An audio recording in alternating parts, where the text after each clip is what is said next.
Hello everyone, this is Mathfinder, the home for every math nerd's Pathfinder optimization needs. If you're new here, welcome, and we're so glad to have you. If you've been here before, welcome back, and thank you so much for your continued support. Today's video is part of the Winter Mathness series, the announcement video for which I'm linking above. This is a collaboration between SwingRipper, me, THEMATIC Gaming, and Prime Productions, where on the 22nd we will be playing in a Mythic game at level 10. Prime Productions and THEMATIC have both posted their character build videos, which I will link in the video description below, and I highly recommend checking them out. They're really thematic and fun characters. Today, I'm going to be talking about my character that I'll be bringing to the table, and boy, am I excited to share that with y'all. Finally, as of the release of this video, tomorrow, SwingRipper will be posting a Mythic prep video where he will go into how to GM a Mythic game and how to prepare monsters for it and how to kill all your players. So I highly recommend checking that out before hopping onto the stream on the 22nd. I hope y'all can join us. Of course, before we get on the build itself, let's set up the baseline. The only variant rules in play for this game are Mythic, of course, and Ancestry Paragon. Now, initially we were about to do it without any other variant rules, only Mythic, but we decided on Ancestry Paragon because we noticed that it would lead to more thematically cohesive characters, because Ancestry feats are one of the biggest aspects of how you express some of these character concepts we went into. So I wanted to build an ice-themed mage because honestly, I've wanted to build one for a very long time. I still wanted to try and give my character explicitly Christmassy or wintry feeling, as opposed to just being a generic ice mage, especially because both the other players in this game have come up with incredibly flavorful and fun and thematic character concepts. I was having a little bit of trouble deciding what I wanted to play until my partner suggested that I try looking at Jack Frost. Now, Jack Frost is best known for showing up in an animated comedy Christmas film, which bombed terribly. But when I dug into it, it seems that Jack Frost is a somewhat folkloric character with wintry and frosty myths associated with them. They seem to be a variant of Old Man Winter in some or the other way.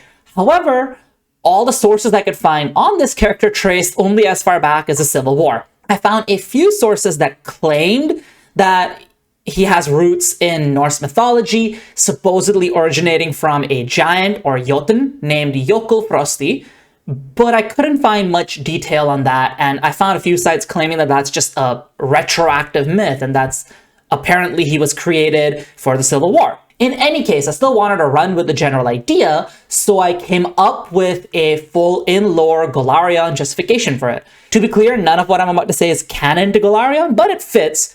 So I've decided that Old Man Winter is just a personification of the winter season, of cold, of bitter weather. They live in the cold border of the water elemental plane and the air elemental plane. For some inscrutable reason, they have cursed or blessed a living soul to always be burdened with the tip of the iceberg of Old Man Winter's power. Why? It's unclear, but this soul is now stuck in a cycle of reincarnation where their soul sort of ping-pongs between leaning more towards the air side or the water side of their heritage, but always combining those into a personification of winter, but more of a personification that a mortal body can handle. And now I can show you how I ended up building and optimizing that, and I think it'll be a really fun journey. So here you can see the fully realized Jökulfrosti. Firstly, that beautiful art you see where it shows off all the thematics I was going for. This was made by a good friend of mine and entirely as a personal favor. If you would like to check out his other artwork, you can check out his Instagram. I have linked it in the YouTube description. So the basics of this character are that I decided first that I wanted to be a witch. The logic behind being the witch is fairly straightforward. I wanted to be deriving my power from this inscrutable, otherworldly Old Man Winter personification that I created. Ideally, I would have been an oracle, but I couldn't find an oracle that was sitting really well with the cold thematics I wanted. The Tempest would be the closest, but wasn't quite hitting the feel that I wanted. So I decided to go with witch. And of course, since I want those cold thematics, my patron is the Silence and Snow. I get the familiar that can create icy difficult terrain, and I get the hex cantrip that deals cold damage. And of course, my patron might be any ice or cold related thing, so in this case it is Old Man Winter. I decided that because I have that whole elemental cycle aspect going on where I'm cursed to ping pong between air and water aspects, that I'll take the Reborn Soul background. Now, there's not too much optimization reason here. I just chose 2 lore skills that felt appropriate. So I took Plane of Water lore, and I took Winter lore. Now, I wasn't really able to make space for Plane of Air lore. I may end up retraining one of the skill feats that I've picked later, but I'm happy with the build as it is now. So likely I may just take the L on not having Plane of Air lore in here. Finally, I decided for my ancestry, I'll be a sprite because that's the best way to represent a small fey trickster. And for my heritage, I'll be a sylph. Sylphs are geniekin that descend from air elementals. And I figured that giving me one aspect of the elemental ping pong and then representing the aspect of the other side, the other reincarnations via other aspects of my character would be fun. So I took the air elemental aspect into my character build.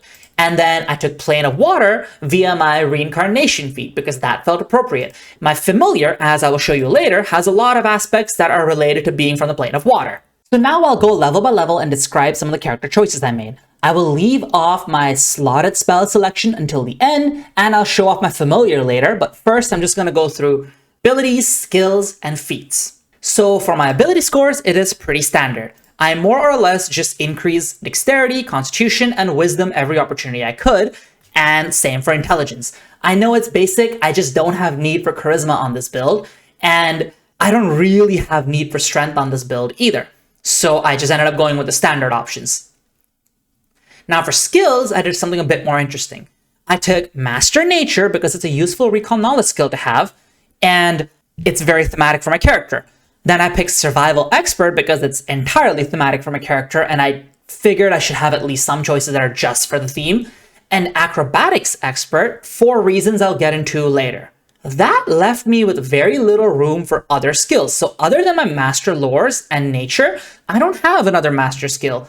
And I don't even have most of my Recall Knowledge skills at Expert or higher. They're actually mostly trained. In a normal game, this is a big no-no. I would really recommend that any intelligence-based spellcaster have more than trained in their Recall Knowledge skills, right? But this is a Mythic game, so all I had to do was pick Sage's Calling. Sage's Calling gives me the ability to spend a Mythic point to get a Mythic proficiency for my Recall Knowledge check. That is +8 higher than what Trained would let me do. That, just by itself, will mean that I don't really have to worry about my skills being mismatched. I can always use this. This is going to be one of my most used Mythic actions, I'm pretty sure of it. Aside from that, it's the basic stuff. I already went through why I picked Silence and Snow. Storm Soul is the ancestry feat that's going to give me some electricity resistance, and then I picked one of the prerequisites to get a flying speed. Rewrite Fate is a standard option available to all Mythic characters to let them reroll skill checks. Unfortunately, this doesn't work on Recall Knowledge because that's a secret check. That's why I needed Sage's Calling for it. If Recall Knowledge checks could be rerolled with Rewrite Fate, I would have just picked Hunter's Calling, not Sage's, because that's more thematically appropriate. But I needed Sage's Calling just to make sure my character's themes didn't end up making them too suboptimal. Finally, I have Dark Vision and I have Witch spells, which I'll get into later. At level 2, I picked a Mythic feat that will let me roll perception checks with Mythic proficiency. And I think that is also pretty important. I might end up using it in any fight I consider to be the most important. Going first as a spellcaster is inherently just that good. It means you get dibs on your shutdown spells, on your AoEs. You get a chance to buff, if you're using buffs, before anyone else goes, or you get to debuff in a way that'll impact maximally. Always try and increase the initiative of the caster if you get the opportunity to. Cackle, because sustaining spells with a focus point and a free action is good. And finally, Catfall as part of a somewhat interesting combo I'm building towards.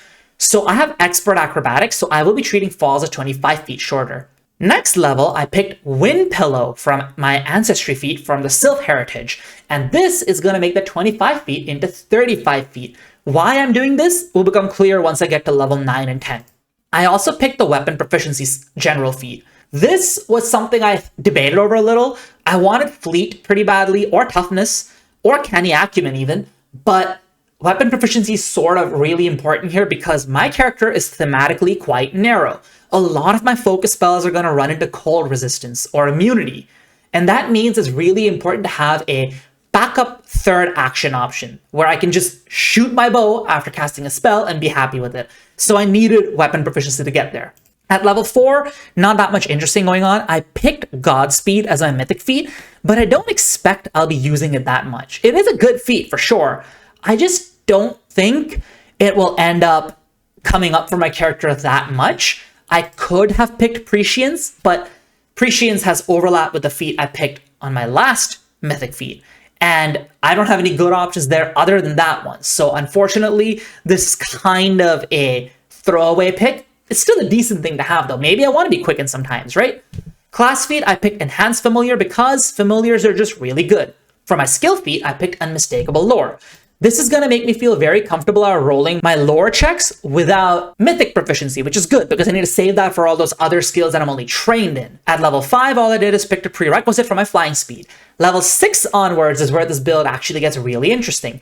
So first, for my mythic feat, I had a couple good options to look at.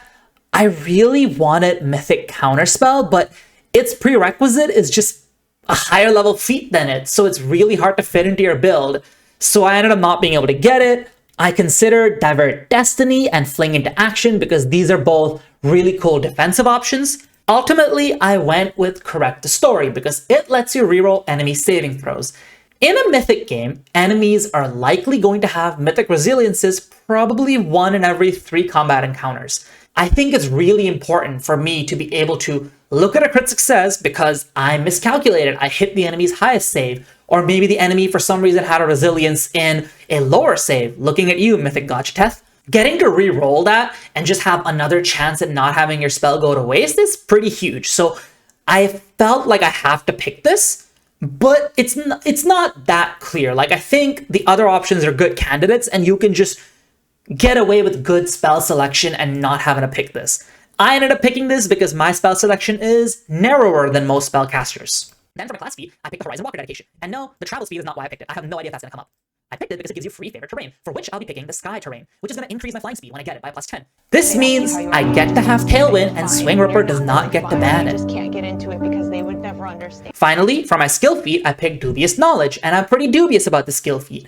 I don't know how much I'll be failing given that I'm rolling the most important checks at Mythic. I might end up swapping it for additional lore, and if I do that, I will have Plane of Air as well. The trifecta of thematic lores for me, right? But for now, I've left Dubious Knowledge in there because it is a handy skill feat to have, no denying that. At level 7, I picked Cloud Gazer because SwingRipper implied that there might be concealment or mist, and I figured, hey, if my heritage gets me to ignore some of that, great. I considered a lot of these reincarnation feats and stuff, but ultimately, Cloud Gazer is the way I decided to go. General feat, Incredible Initiative, because having good initiative as a spellcaster is great. Level 8 is probably the decision point I agonize over the most. Mythic Refocus is a really good option for witches, for most witches. If you're playing a witch in a Mythic game, I'd say Mythic Refocus is kind of a must-have. It lets you use one action to regain all of your focus points, which means you can spam something good like Cackle and just kind of get all of those back if wished. My character's focus spell selection is relatively narrow, and I am in a winter-themed campaign. I expect that that means my focus spells are gonna end up feeling useless in a couple situations, and likewise, so are some of my spells. So I picked Mythic Magic for my Mythic feat here. Mythic Magic gives you effectively 3 signature spells, which are always heightened and are always fired off at Mythic proficiency. So the spells I ended up picking are Summon Elemental, Rainbow's End, and Briny Bolt. Summon Elemental is sort of serving as a wild card for me, where anytime I'm in a strange situation, I can summon an elemental that's better at that situation than I am. Maybe the air elemental that will restrict movement, or maybe a fire elemental to exploit weaknesses on a cold immune enemy. I figured that I'm okay with the thematics of this being a fire spell. I'm trying not to pick anything that goes against the theme of being a weather-themed character because I wanted to play a thematically narrow spellcaster. But this is sort of like divine intervention in my favor, right? So I figured it's okay if I ever use this for an off-theme option. That being said, I will still try to keep the elemental on theme if I do summon one. Rainbow's End, I think, is pretty on theme. All it does is a burst of damage, and then my friends can teleport there. That fits both the Fae Trixie vibe that I'm going for, and also rainbows are associated with rainy and sleety weather, so it works. And finally, Briny Bolt, because it's just great damage and a great debuff attached together. 10d6 damage and blinded. Oftentimes, attack spells can be iffy, and I wouldn't put too many eggs into that basket. But one, these are signature spells. I never have to cast it if it's in a situation that it's bad in. I will always use the mythic point in the spell I actually want. And two, when you fire these attack spells at mythic proficiency, you are +6 ahead of where the game expects you to be. That way more than overcomes any differences of your potency rune lag or your proficiency lag if you're at one of those levels. So attack roll spells are going to hit and crit a lot for spellcasters in mythic games if you know how to use them right. So ultimately, I went with Mythic Magic. Generally, I would say Mythic Magic is better for a martially oriented character, but for my character, I do think it's a better pick than Refocus. I picked Incredible Familiar because Familiars are great scouts, and making that even better means now I can also squeeze in a lot of combat abilities on there. I'll show you the Familiar abilities later. Finally, for my skill feat, I picked what is my favorite skill feat in the game, Consult the Spirits. All it does is using one spell-based skill that's not Arcana, spend 10 minutes and ask spirits in the area a bunch of questions. Is this gonna come up?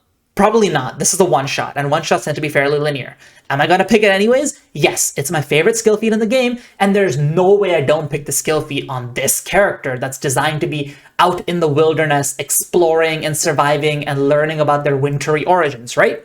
Level 9, I finally get that flight speed I'm talking about. So now I have a 35-foot flying speed, not 25, because Horizon Walker gives me a +10 to that, 35-foot flying speed. If I ever fall, I negate up to 35 feet of that falling damage, which means now I can always start combat flying, and if I choose not to fly on a given turn, there's no real penalty for me for it. I will just negate the damage, land on my feet, and it gets better than that. Next level, I took the Rolling Landing skill feat, which means now when I fall and don't take damage, I can use my reaction to start moving. Step if I'm worried about a reaction, or stride half my speed. Now I'm taking something that happens in a situation where usually my action economy is busy or taxed in some way, and that's why I fell. But I've converted what would have been a pressured action economy into a more liberated action economy, and that's amazing. Beyond that, I picked the Mythic Casting spell shit because I think it's sort of a must-have for spellcasters. Admittedly, Become Destiny is also just such a good consideration, and maybe once I have more experience with the Mythic rules, I won't rely on Mythic Casting, but at least for now, I think I need it as a crutch to make sure I'm consistently overcoming resiliences whenever they matter. And for my class feat, I picked Major Lesson, and I took Lesson of the Frozen Queen because the Glacial Heart Hex is genuinely one of the strongest focus spells in the game. So with the feats out of the way, the next thing I wanted to go through was my gear and then my familiar. So for the gear, SwingRipper suggested we use the level 10 Treasure for New Characters table with the added caveat that we get one level 10 item, which is not on the table. His argument was that he wants the one-shot to feel like a bunch of level 10 characters that are in the middle of level 10 rather than the ones that are at the beginning of level 10. So I used that level 10 item to pick up a Crown of Witchcraft. Once per day, I can use it to regain a focus point, which I will use it to cast any of my focus spells because they're all Witch Hex spells. Because I have a familiar, it's going to count as giving him the toughness feat at all times. That is a very good thing to have. My familiar is going to be in combat a lot, in the middle of combat a lot, close to enemies a lot. The tough familiar ability plus my face familiar hex means the familiar is going to be pretty protected. I will also get a +2 to nature from this. Aside from that, I picked a bunch of relevant options to make sure I survived the cold weather. So I picked the cold weather clothing and short step crampons. This is an item I don't see discussed much, but it's actually kind of useful. It just means that if I'm ever forced to walk on ice, I don't have to worry about difficult terrain or uneven ground, and I have that special action as well. I picked up a retrieval belt because I figured that if I'm going to be carrying a bow, I can put the bow in my belt alongside some scrolls so that I only draw out the bow anytime I need it. Other times, I'm going to be holding a greater staff of water. Now, I wanted to pick a thematically appropriate staff that didn't just double down on my character's weaknesses. So I didn't want to pick the Boreal staff. I debated the staff that gives you a bunch of weather themed effects. I think it's called Nature's Wrath or Tempest or something like that. And then there was another one that gave you a bunch of plant themed effects. Ultimately, I went with this because Wall of Water and Aqueous Orb are just two really good spells to have for in-combat usage. Hydraulic Push can sometimes come up. And outside of that, Water Walk may end up coming up outside of combat. So I figured this is a good, well-rounded staff. I also gain resistance 5 to fire, which is probably not going to come up, but hey, it might matter. Aside from that, I picked a bunch of standard +1 items for various skills. I picked up the Boots of Bounding, so I at least have a decent movement speed anytime I do get grounded, and I can jump really well in case I can't fly for some reason. And finally, I picked a Rime Crystal. This is going to give me resistance 2 to cold and Frostbite as a cantrip. The rest of my gear is fairly standard, +1 Resilient Explorer's Clothing, and a +1 Striking Shortbow. I really tried to fit a Flaming Rune onto this character, but I just don't have the level 8 slots because I need my armor, my +1 Resilient armor, and I need my Greater Staff of Water, right? So unfortunately, this is going to have to just remain a +1 Striking Shortbow. It's going to be very minimal damage, but when it matters, it's going to matter because I'm not going to be able to use some of my spells. So next, we're going to talk about my familiar. I wanted to showcase that this familiar is somehow a remnant of my past life in a way. So I wanted to make this familiar a water elemental to be the foil to the fact that I have air elemental heritage. So this is kind of an echo of my past life. Now, unfortunately, the specific familiar options for water elemental, they're good, don't get me wrong. Like, I think the one that has a breath weapon, I forget if it's a scamp or the wisp, but one of them has a breath weapon. The one with the breath weapon is good. I don't think I have the action economy to use the breath weapon. If at level 1 I had chosen the hex spell that lets me command them, perhaps I would have, but I don't think I have the economy for that. So instead I decided to build out my water elemental familiar. You first need resistance as a prerequisite for the elemental trait, so I picked acid and cold as my resistances. And do note that this familiar will always have the toughness ability because I have the Crown of Witchcraft. After resistance, I picked elemental, which will give me the water trait, and it'll give me immunity to a bunch of things that come from that trait. Then I picked the trifecta of scouting options: flyer, echolocation, and dark vision. This, in my opinion, is the bare minimum needed to get a familiar to be a good scout. Echolocation means it can find enemies without having to worry about making perception checks. Flyer means it can kind of get anywhere, and dark vision will help it navigate because the echolocation is a pretty short range, just 20 feet. Share senses will mean that I can look through this familiar's eyes while it's scouting and make recall knowledge checks pre-combat. And trying to make as many recall knowledge checks pre-combat as possible is a really important part of playing well as a spellcaster, in my opinion. Independent will mean that in combat, it can reposition itself to be able to use that difficult terrain. Because remember, it has the Familiar of Freezing Rime ability, the one that creates a burst of difficult terrain anytime I cast or sustain a hex, right? Independent will combo well with that. Amphibious felt like I feel like it should have the trait because it's a water elemental.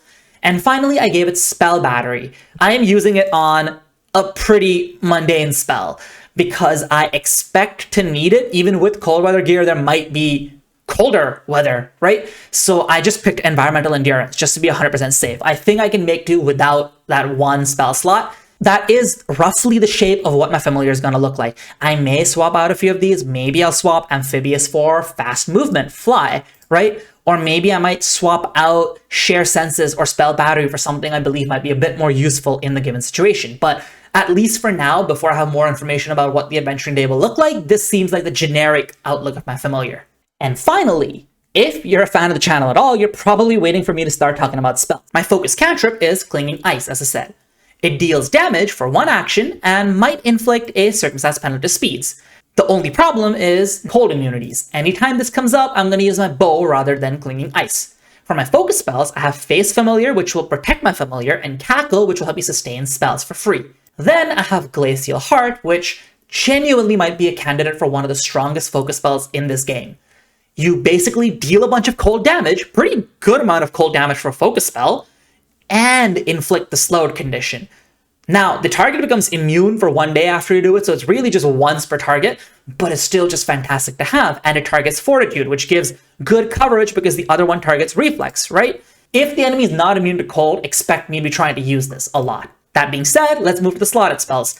Now, I put a self-imposed limitation that any spells I pick on this character should either fit an icy, stormy, weathery vibe, or they should fit a tricksy, fey prankster vibe.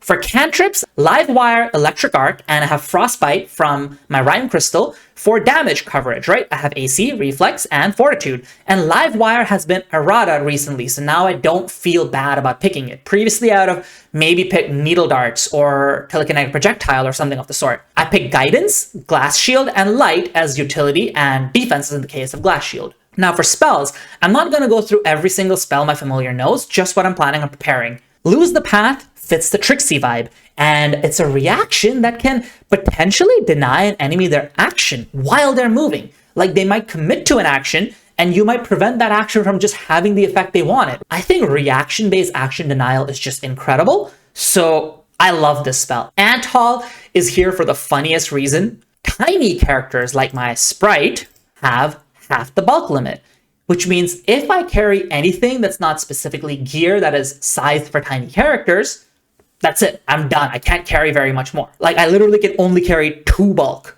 So I decided that I'll have Ant Haul as a spell slot. I previously had it as a wand, but I needed to spend that goal on my weapon, right? So it's gonna have to be a spell slot. I'm not very happy about it, but For my second rank spells, I prepared Propulsive Breeze, which is a reaction that can help your friend move. I might prepare something else in its stead, simply because I think all of my friends have a lot of movement already. None of them's gonna end up needing it.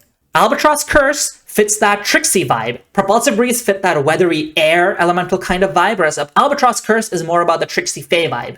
And this just serves as a good buff and debuff 1-2 punch combo against bosses. Create Food, I honestly don't know why I prepared this. I'll probably end up replacing with Revealing Light to be able to dazzle enemies. In my previous video, I talked about reflavoring and actually used this as an example where I'm looking at Revealing Light as being a snow blindness option, that I'm basically reflecting light off of the snow that I have already thrown out. To play a thematic caster in Pathfinder, sometimes you have to reflavor. I think this is a good reflavor. At rank 3, I picked Fear, which I am reflavoring as being the fear and the dread that comes with winter, like channeling Old Man Winter's power.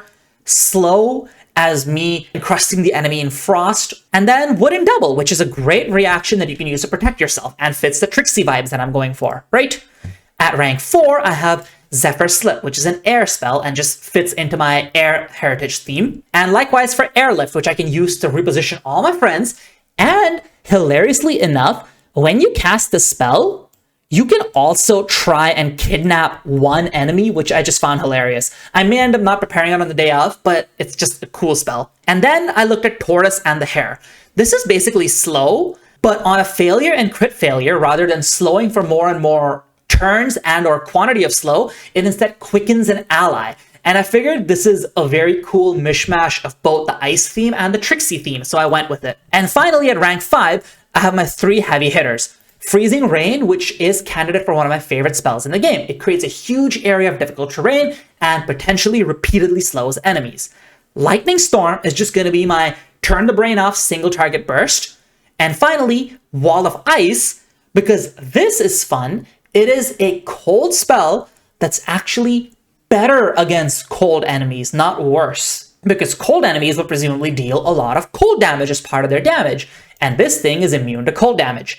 Meanwhile, them being immune to cold is not going to help them walk through the wall of ice. They still have to break through it if I lock them off, right? So that's all for my slotted spells. My preparations on the day off will probably not end up looking exactly like this, but I just wanted to go through what kinds of spells I was considering, both as an example of how I build prepared casters and also an example of how I build thematically focused casters. So that'll be all for today's video, folks. I hope you enjoyed the little view into my brain as I'm creating a character. I like searching for those little gimmicky combos like the ones I described with my Catfall and Flight. And I love agonizing over gear and spell selection. I hope the spell selection bit was especially useful to those of you who are watching this as part of the Spellcaster Guide series. Make sure to check back in on the 22nd as we stream the one-shot, and you can see if this build works out in action. Please check out the other creators' videos as well. I have linked them in the YouTube description. And make sure to tune in tomorrow for SwingRipper's video on how to create mythic monsters. I'm 100% sure he's trying his very, very best to kill us, and y'all are gonna love it. That will be my last video for this year, folks, because I'll be spending the rest of the holiday season, aside from the stream, of course, with my friends and family. Have a wonderful holiday season and a happy new year. Till next time.